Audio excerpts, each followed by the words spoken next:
Yep. Okay, afternoon everyone, and welcome to the Planning Committee. And first item on our agenda, as usual, is any apologies for absence. I know we've had a few, haven't we? Yes, Chair, I've had apologies from Richard Lewis and Nicola? Matthews. Yeah, okay. No others? Thank you. Item 2, disclosures of personal and prejudicial interests. Are there any? No? Okay, item 3 then is to approve and sign the minutes of the previous meeting as a correct record. And you'll see them on pages 1 and 2. Go to page 1 first, then page 2. If somebody'd move as a true record, please. Sure. Thank you. So item 4 is the new supplementary planning guidance, the conversion of traditional rural buildings, the consultation. Tom, over to you, please. Thank you, Chair. Good afternoon. I have a presentation for you, so I shall just tee that up. First of all,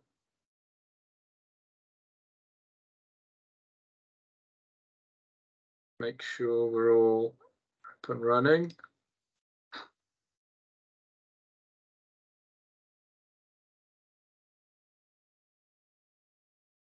And I'll just check with you that you are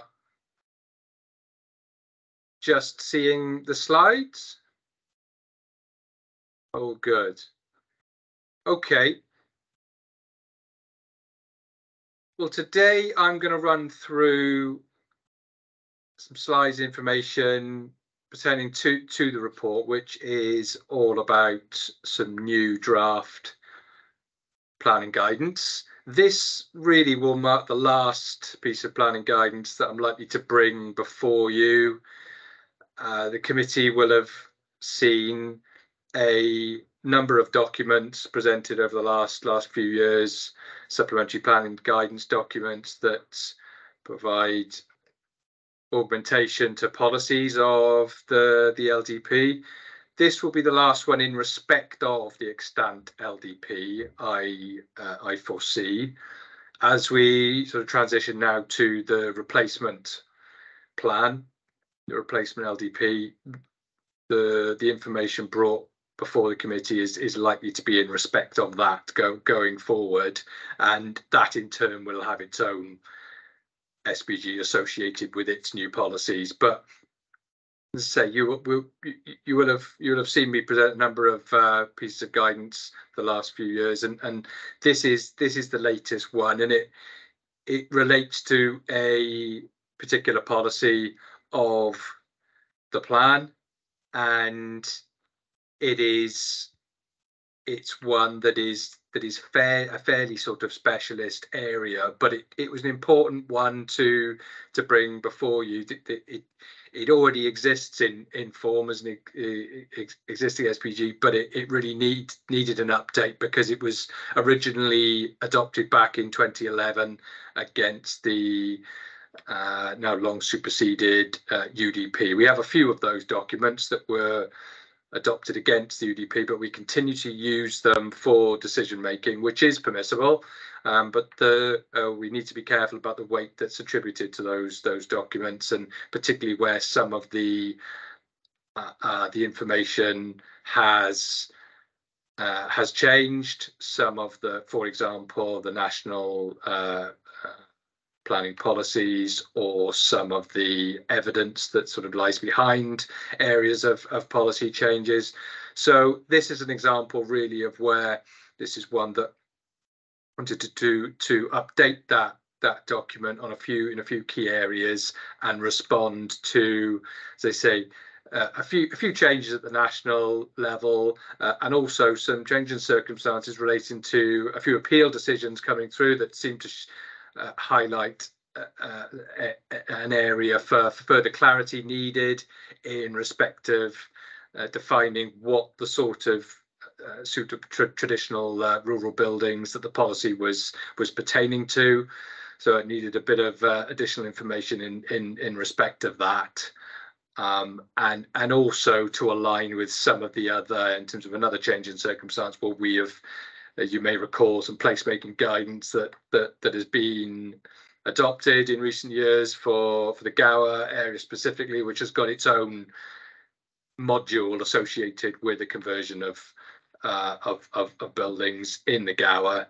And by producing this new updated version of this SPG, it will bring a consistency of approach on a county-wide basis, such that all rural buildings, whether they're within the Gower or other rural areas of the county, will be treated in the same way when it comes to that sort of assessment.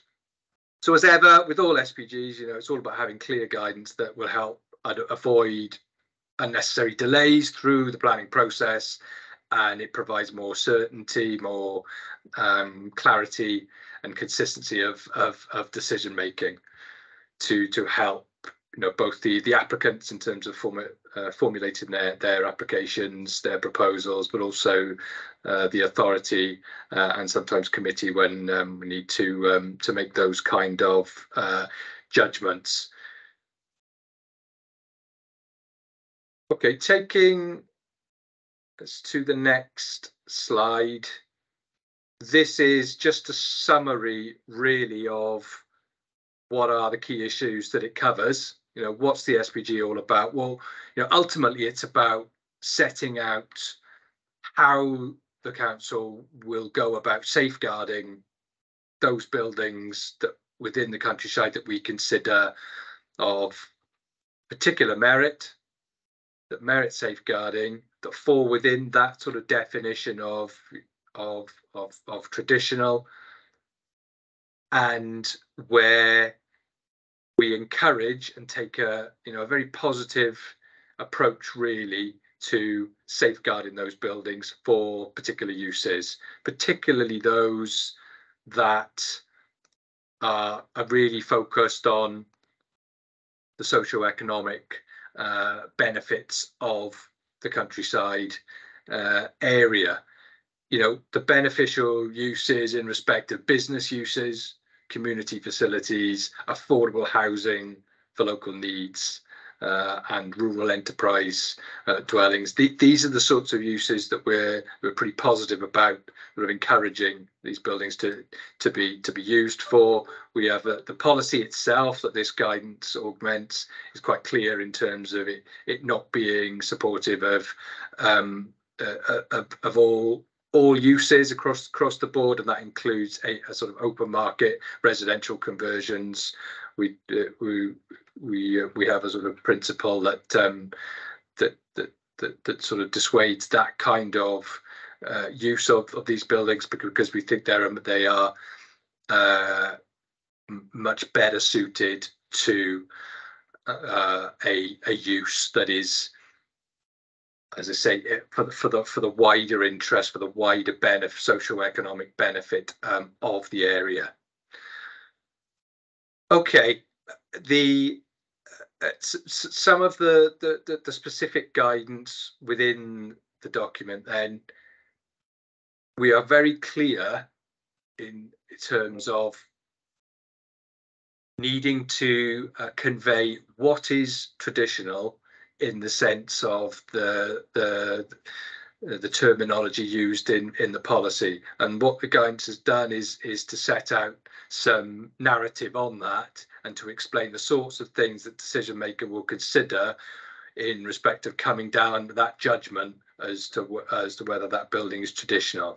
It's not necessarily a hard and fast on some of these criteria, a hard and fast a judgment in respect of, for example, let's take age. We don't say all buildings over the age of 80 years in existence are traditional, because there could be some that are younger, that are considered to be falling within that definition if, for example, other elements, its materiality, its contribution and setting within the rural landscape is such that it sort of tips that balance into us being satisfied that this is a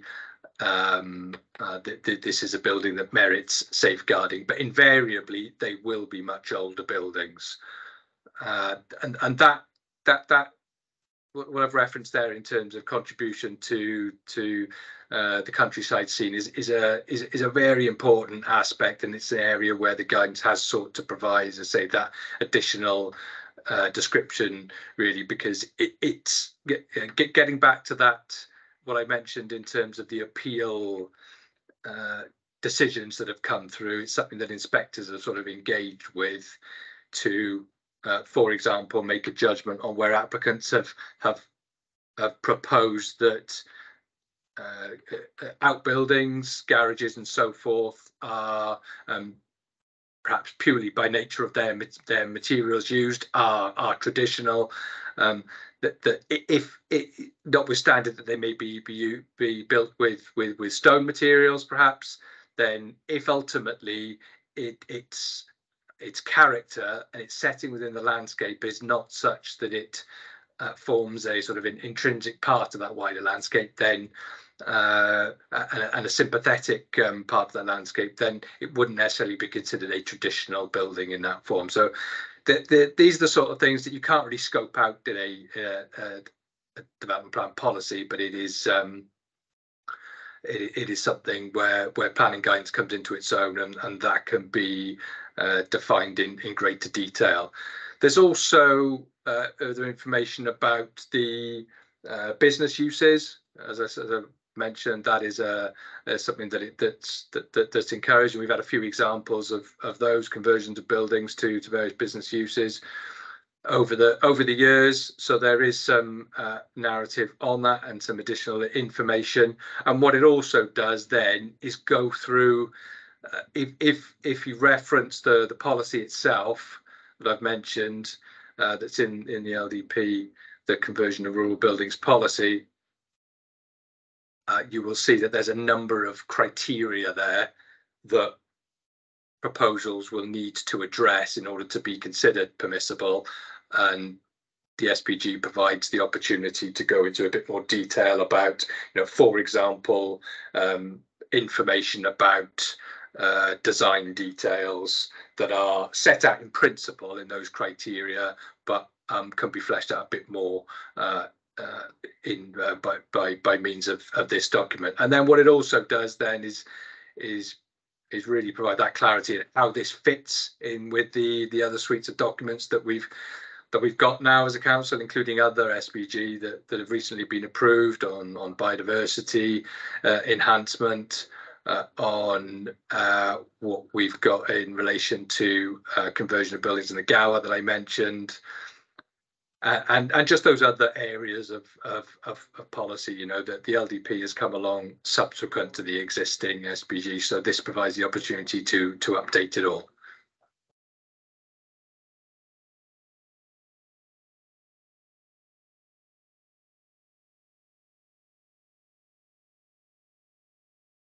All right, this point then about the differences between proposals that are considered as conversions of rural buildings and those that are ultimately considered to be applications for new build is an important one, and that is again the SPG is able to provide more clarity on that, which some of the decisions that we've had have sought for us to do, and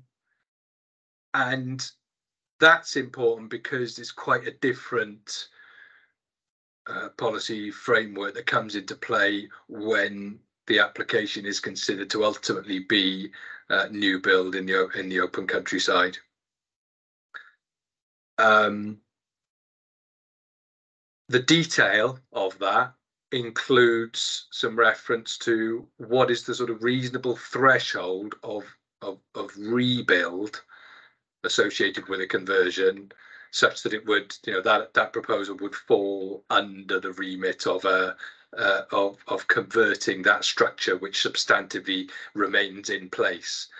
There is already a threshold figure using the existing SPG, which is not being changed significantly. However, what we sought to do is differentiate between the percentage area of rebuild when the roof is staying intact and when it isn't, ultimately. So that's something that we've learned really from the existing, the one that's been in place for the last 10 years plus.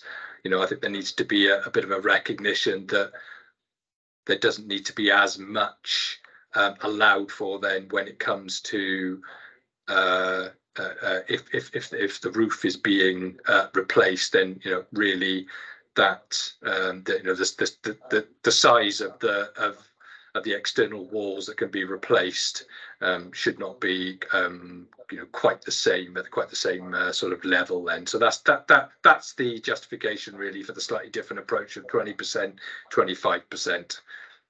That's out there for consultation. You know, that we'll be interested to see if people do have thoughts about whether that is reaching the right sort of balance in terms of what is the right threshold. But, you know, there has to be, we consider there has to be some sort of guidance on that anyway to help the decision maker make that judgment. At the end of the day, this is, as with any SPG, it is guidance, and if on balance that there was considered to be a proposal that was considered either acceptable or not, that wasn't quite in alignment with those percentages, then that's still a judgment that can be made. But it's important to have some kind of guidance in that respect. And as I say, if it goes beyond those kind of thresholds, and what we make that judgment that ultimately we think, well, this is an application really that substantively rebuilds a structure, then we have to treat that as new build in the open countryside, which has quite a different sort of assessment process and a different policy framework.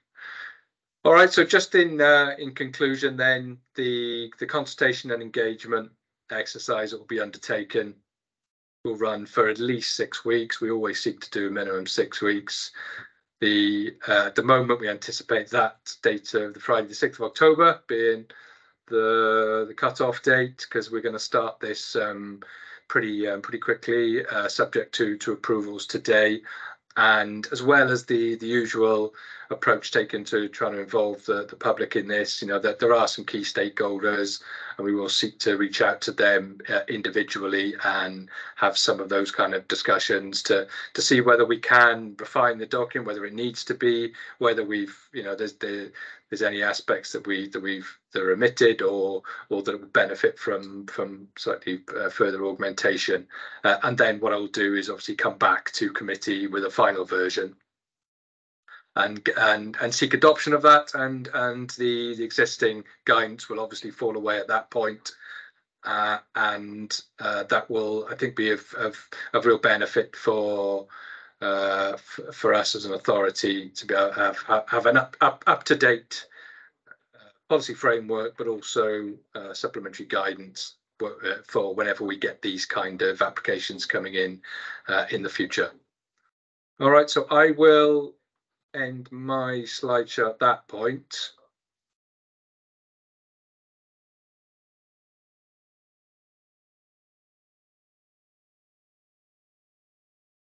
I can just stop sharing my screen, and I will obviously leave it open to any follow-up questions any of committee have got. Yeah. Okay. Thank you so much, Tom. I saw a hand go up. Was it you, Mike? Yep. Councillor Lewis. Mike.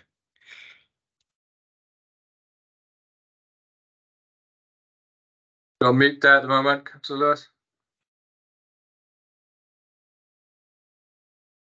You're on mute there, Mike. I do apologise. I'm on a laptop and not used to it. You skipped over 2 different types of business uses that could be applied to these buildings. Could you elaborate a little bit more on that? Because I felt that you just washed over it rather than give it anything in depth about it. Because As you appreciate, in the open countryside, as you say, and in Gower, there's lots and lots of little business, lot of little older buildings, and people cannot live in them, as we've had several applications from people who are living in a premises that was initially used as a business use, i.e. a dairy. We had and two people living in, and we were trying to stop them living in it because it was no longer a business use. So could you elaborate a little bit more on that section of your presentation? Thank you, Tom. Yeah, absolutely. More than happy to do that. So if I point you to the relevant bit within the SPG itself, so that is paragraph 3.9 and to 3.12. All of those pick up on, provide, as I was mentioning, that sort of guidance on that particular use. And what it sets out is explaining that, you know, not all business uses obviously are going to be suitable for a countryside location. Some are far more suited than others in that respect, and there are a number of policies that this guidance is cross-referenced to that picks up on exactly that. So an example being, you know, the provision of tourism accommodation, conversion of buildings for that, perfectly legitimate business use, and we do have other specific policies relating to tourism development, which provides consistency with that approach then. And you'll see within those policies that it makes clear that the conversion of buildings, as well as in some cases the development of new buildings in the countryside for this purpose, for tourism uses, is, you know, we take a positive approach to that. We've got wider issues of things like increased traffic generation, and that certain business uses can generate. Considering things like the quality of the road network up to certain sites may, you know, negate the suitability of that for a particular business use. So the use in itself may be permissible in the countryside location. However, there's going to be other policies that come into play when you know, if any of these come before committee, these sorts of applications, you will need to consider not just these policies in there, you know, exclusively, but there's going to be those relating to things like, say, traffic impact and so on. That means because of the nature, you know, a countryside location, it can create real problems. For example, the size of vehicles generated with a particular business use on a on, you know, sort of substandard roads then. So those kind of things are picked up in the guidance, and the other thing that it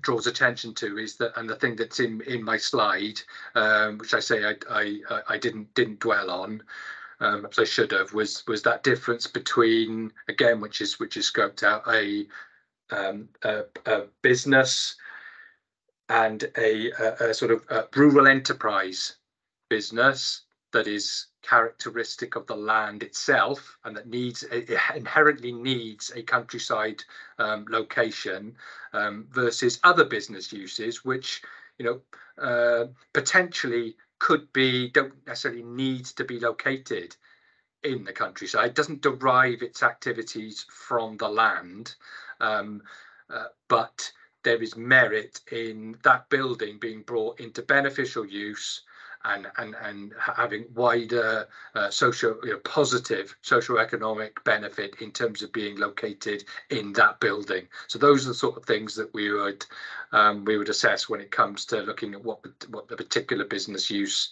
is. But it is important to differentiate that it is not permissible of business uses across the board, what we would call B1, B2, B8. Buildings are not likely to be considered suitable for, all sorts of industrial practices that are associated with certain B uses. It's going to be sort of more sort of niche, small scale in industrial stuff that is going to be suitable for its countryside location.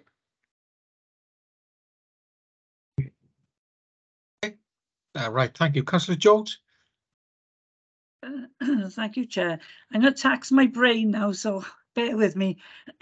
A lot of applications don't come to Planning Committee now, obviously for the new rules, but I can think of some instances where some of these policies are going to conflict with what people need, if I can put it that way. I can think of one instance in Gower that we had an application to build in the grounds of a property, and it was just outside part of it, the building line or something like that. But the applicant needed to move out of the house because somebody then had a disability and needed a purpose-built, so we say bungalow for want of a better thing. But of course, these don't come to us. And as officers, you would automatically refuse them. So how are we getting around things like that when Planning Committee obviously took a different view in that case and we approved it? But you were guided by the guidance, but we make the decisions. And this is going to be a bit of an area of conflict, I think, especially in Gower. And I'm not certain, because it's really hard, especially in Gower, to call something to committee, because a lot of these premises don't have enough neighbours for it to have the actual threshold to call it. So I don't think you might have the answer, Tom, but it's something for us to be considering when we are looking at some of the applications we get and the reasons we're getting them. Yeah, I mean, just to highlight in terms of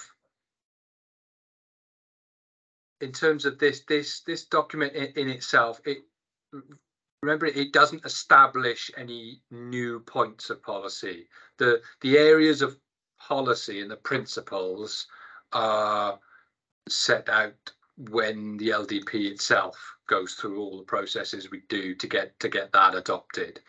Really, what the guidance, and I don't mean to diminish, the guidance. It is useful to provide, additional information and supplementary narratives then to what the principles that are in the policy. But it's not able in sort of statutory terms to establish any new areas of policy like that. So the fact, for example, that we don't that we're not permissive of a residential use that isn't for affordable is already established. It's not being established by this SPG. It's done so in the policy, but that's certainly an area when it comes to reviewing the LDP and reviewing our approach to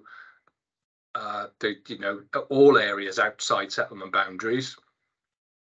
If we want to look at a wider scope for the use of buildings in the countryside, then that's where our opportunity to do that is, and I definitely encourage that debate to be had when we're formulating new areas of policy on this. All right, thank you. Any other hands? Anyone else wish to comment, ask a question? No, sure. Okay, thank you, Tom. Gareth, should we take the vote in the normal way, please? You can do, Chair, or you can just do a consensus and hands. I can see everybody on screen if Yeah, can. Oh, of course, yeah. Okay. I've got no one showing up. No one else wants to speak. Right. Okay. Well, yes, okay, yeah, you are right. We can see the recommendation there on page 3, the draft conversion of traditional rural buildings, SPG, is in Appendix A, be approved for the purpose of public consultation. So do you want a show of hands on to approve that, please? Okay. Yep, that's everyone, That's Chair. Great carried. stuff. Thank you very much. Thank you for that. Thank you very much for the briefing there, Tom, and we'll meet again on the 5th of September. Thank you. Thank you all. Cheers. Bye. Thank you. Bye. Bye-bye now. Bye. Apologies for Bye. being late, but Paul. That's all right.